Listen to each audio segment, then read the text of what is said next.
ዙሎች በባህል የታወቁ የባህል ሀብታሞች ናቸው።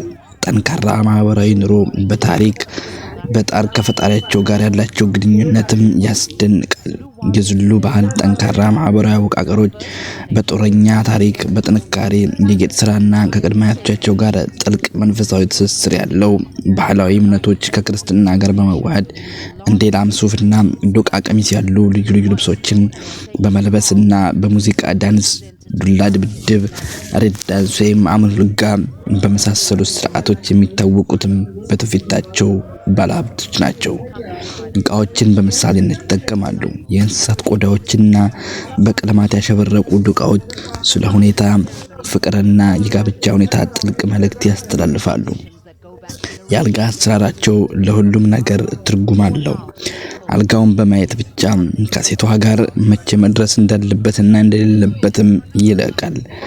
የገባች ሴት ወይም ያላገባች፣ የወለደች፣ ያረገዘች ወይንም ሁሉንም ብቻ ምንም ይሁን ወቅት ለይቶ የሚያውቁበት ነገር ቢኖር አልጋ ነው።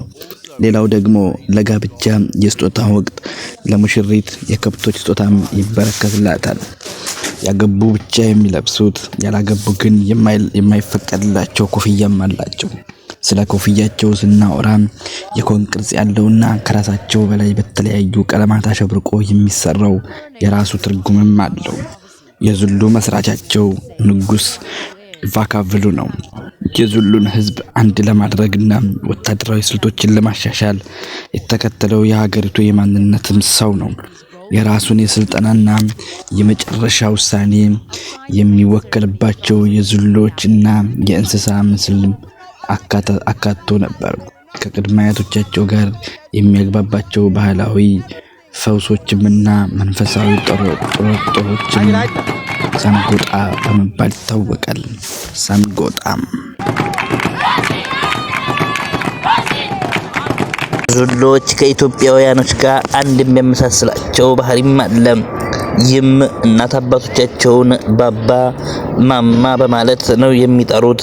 በተጨማሪም ዙሎች በጣም የሚደንቅና ደስ የሚል የጭፈራ ባህልም አላቸው። አንድ እግራቸውን በማንሳት በአንድ እግራቸው አቧራው እስኪነቀል ድረስ መሬት ይረግጣሉ። የጨፋሪው ድምቀት የሆኑትና ታዳሚዎቹና ጨፋሪዎቹ ክብ በመስራት ይሽከረከራሉ። ዙሎች ለጦርነት ቅስቀሳና የድል ስርዓታቸውን የሚጨፍሩበት ኢንድላምኑ ሲባል ባህላቸውን መሰረት ያደረገ የምንጊዜውም ጭፈራቸው ደግሞ ኦክሲኒያ በመባል ይታወቃል። ዙሎች እምነታቸው ከክርስትና ጋር የተዋሃደ በመሆኑ ወደ ቤተ ክርስቲያን በመሄድ ጋብቻን ይፈጽማሉ። ወንዶች ብዙ የማግባት ወይም ብዙ ሚስቶችን የማግባት ልምድም አላቸው። ማለትም ብዙ ሚስቶችን ማግባት ይችላሉ። ነገር ግን መፋታት ብሎ ነገር አይፈቀድም። አንድ ከተጋቡ ተጋቡ ነው። ዋናው ብዙ ሴቶችን ለማግኘት ወይም ብዙ ሚስቶችን ለማግባት ብዙ ላሞች ሊኖሩት ይገባል። አንድ ሴት ለማግባት 11 ላሞች ግዴታ ናቸው።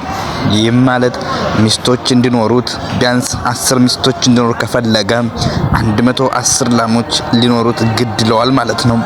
ይህ እንግዲህ የላም ስጦታዎችን አልን እንጂ ሌሎች ቁሳቁሶችን የኮፍያቸውን እና እንዲሁም ዶቃቸውና በቀለም ያሸበረቁ ልብሶቻቸውንም ይጨምራል።